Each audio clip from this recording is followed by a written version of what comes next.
L'info du Grand Lille en continu, Adrien Lanois. Bonjour à toutes et à tous, bienvenue sur Grand Lille TV, 7h30 en direct, en continu. L'info du Grand Lille en ce mercredi 1er mars avec d'abord vos prévisions météo et un temps toujours aussi mitigé imprévu aujourd'hui. D'abord ce matin une légère accalmie, quelques éclaircies, un peu de soleil et puis une nouvelle perturbation amènera des averses cet après-midi dans la région avec encore un peu de vent, des rafales jusqu'à 60 km/h et les températures toujours au-dessus des normales de saison, 10 degrés de prévu pour aujourd'hui. Et les prévisions complètes bien sûr c'est après le journal. L'info au trafic, notez les ralentissements habituels sur la 25 et la RN 41, sur la 23 également, sur la 22, tout cela bien sûr vers Lille. Un accident aussi ce matin sur l'autoroute A1 dans le sens Paris-Lille, entre le péage de Fresnes et Hénin-Beaumont, assez loin de la métropole lilloise, une voiture sur le toit, mais de sérieux ralentissements tout de même sont indiqués dans le secteur, c'est donc à une vingtaine de kilomètres de Lille. Tout de même soyez prudents et patients au volant. Pour démarrer cette édition, on a des nouvelles du plan de circulation à Lille. 6 mois après sa mise en place, si les automobilistes semblent s'y faire petit à petit, le changement est plus rude tout de même pour les commerçants du centre-ville. Selon eux, certains secteurs comme la rue Royale et la rue Basse ont été directement impactés en devenant à sens unique et leur avis est clair, le plan de circulation empêche d'arriver facilement dans le centre, alors que la majorité de leurs clients viennent justement de l'extérieur de Lille. Ces modifications d'accès au centre-ville favoriseraient donc selon eux les commerces alentours, les grands centres commerciaux en périphérie.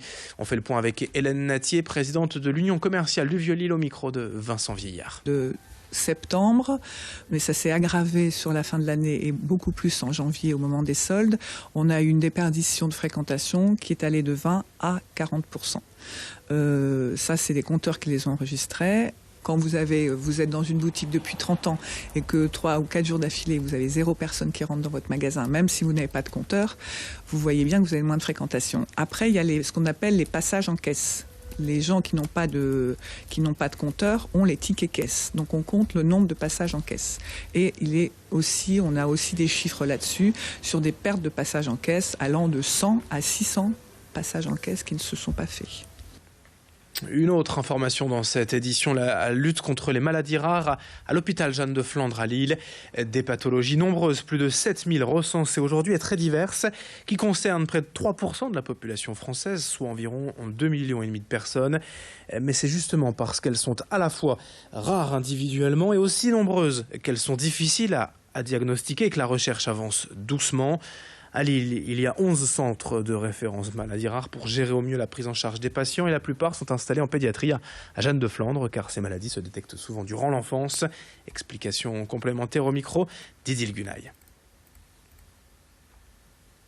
Et on écoute ce médecin à propos du diagnostic de ces maladies rares. Il est difficile parce que dans le cadre d'une maladie rare, elle n'est pas nécessairement évidente. Il y a des maladies rares fréquentes, on va retrouver la mucoviscidose, etc., avec diagnostic assez établi. Et puis d'autres, il y a nécessairement une recherche du gène impliqué sur ce qu'on est une maladie génétique, ou des éléments symptomatiques, c'est-à-dire ce que le patient ou la famille du patient dit pour l'enfant. Il y a quelques rares maladies, peu nombreuses, mais qui sont révélées à l'âge adulte. Bon nombre de maladies sont révélées à l'âge enfant. En bref, la disparition d'une jeune fille de 12 ans près de Maubeuge et Isméry a quitté le domicile de son père lundi matin près de Roussy pour aller au collège mais n'est jamais arrivée en classe. La jeune fille mesure environ 1,60 m, elle a les cheveux blonds et les yeux marrons. Lundi matin, elle portait une doudoune bordeaux avec de la fourrure autour de la capuche et un sac à dos gris et rose. Ses proches pensent qu'Isméry pourrait avoir pris un train pour Lille.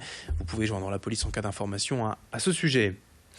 Une autre info en bref, le retour d'Iris Mittenard dans le Nord, programmé le 19 mars. Dans un peu plus de 2 semaines, le comité Miss France assure qu'Iris Mittenard sera en France à partir du 16 et qu'une visite à Lille est possible le dimanche 19.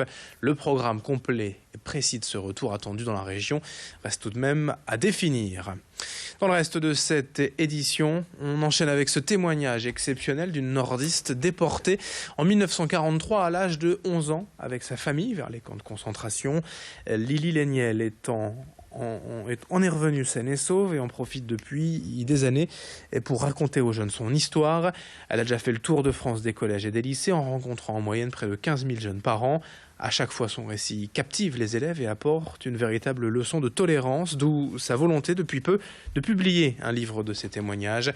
Elle s'est associée pour cela avec Loïc Catio, un enseignant de collège, et elle recherche actuellement des fonds pour éditer le livre. Une cagnotte est pour cela ouverte sur Internet, sur le site lepotcommun.fr. Présentation du projet au micro de Vincent Vieillard. Je suis là aujourd'hui. Quelle revanche, n'est-ce pas, sur les nazis.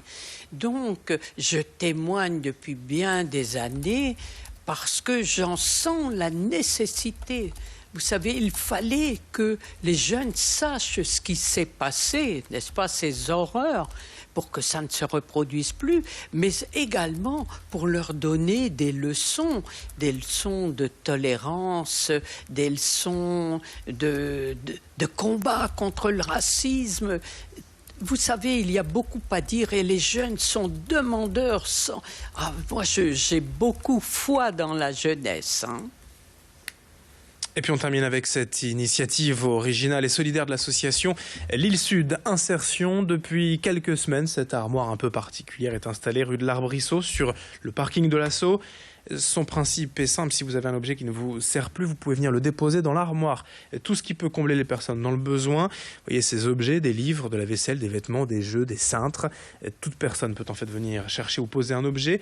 L'armoire fonctionne sur le principe de l'échange désintéressé. Clotilde Leguévac a rencontré les responsables de Lille Sud Insertion pour évoquer cette armoire à dons et le principe de fonctionnement. Le principe, c'est tous les objets dont on n'a plus besoin, qui sont encore en bon état, qu'on ne souhaite pas vendre, ou etc. On peut les donner, on peut faire un acte de solidarité. C'est-à-dire on ouvre l'armoire et on vient les déposer dans l'armoire. On peut prendre également ce qui nous intéresse dans l'armoire.